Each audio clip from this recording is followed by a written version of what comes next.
Howdy. Today's farm adventure is going to be moving our two hives. We need to move them about, I don't know, 30 yards over. There's a tree here that when I set them up wasn't happening, but I guess this time of year in East Texas, about noon, 1 o'clock, they're shaded. And it's crazy. It's away from the tree. So we're just going to move them out in the total opening. Beehives don't need shade. That helps to generate hive beetles, and we don't need that. So what we're going to do, we've got the entryway plugged up. I came out here before daylight this morning, and it's kind of a cool morning, so nobody was out moving around, and I plugged up the entryway holes, and so we're going to throw a strap around them to hold them together while we move them. We got to move our stand and set it all up level and everything. So we'll get with it. So some of these farm adventures can turn into misadventures occasionally. We're going to do everything we can to keep this one from doing that.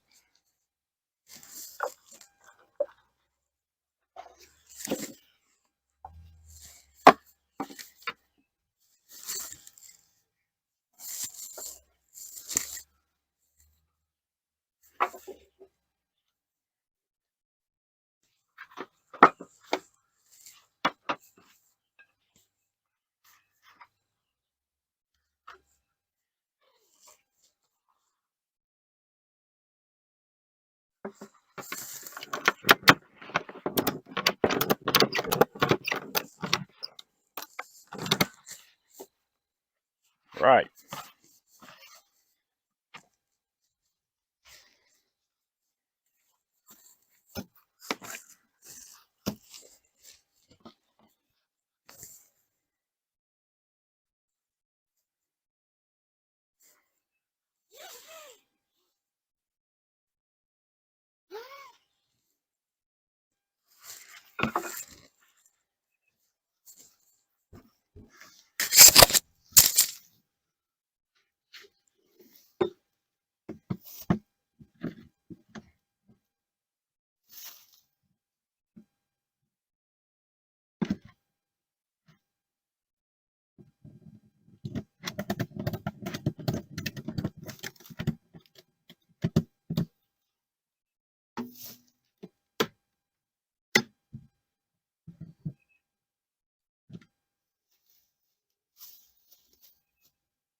Okay, so that's how you move a beehive.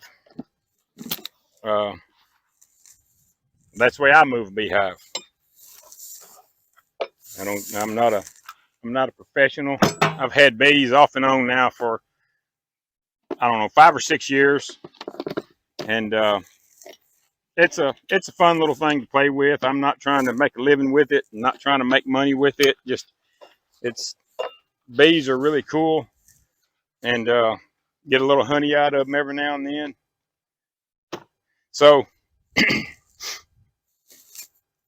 I'll come out here probably in a couple of days and pull these entryway plugs out.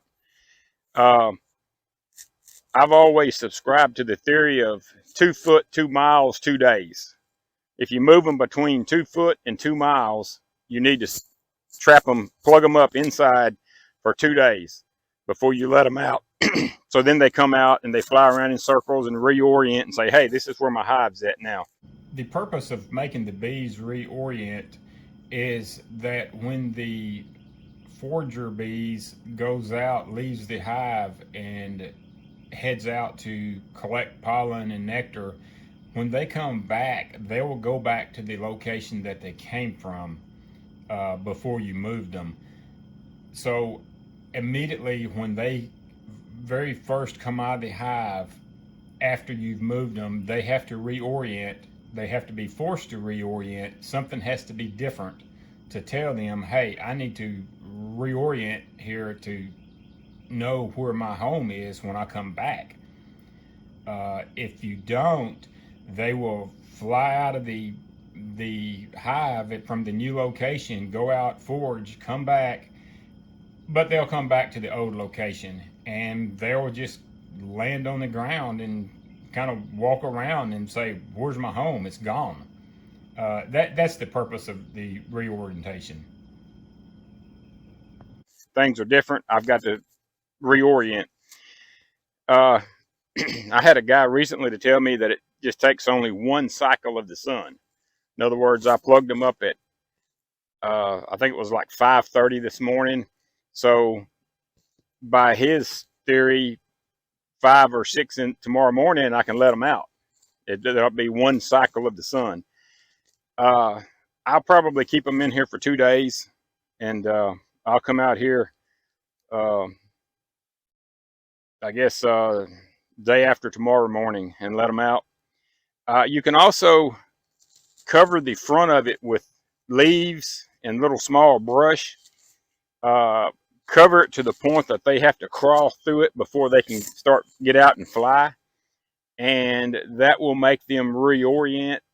It'd be as if a tree limb fell against the entry of their natural hive, and so that makes them reorient and say, hey, this is where my hive's at. And then after a couple of days, you take your brush out and move it and dispose of it, and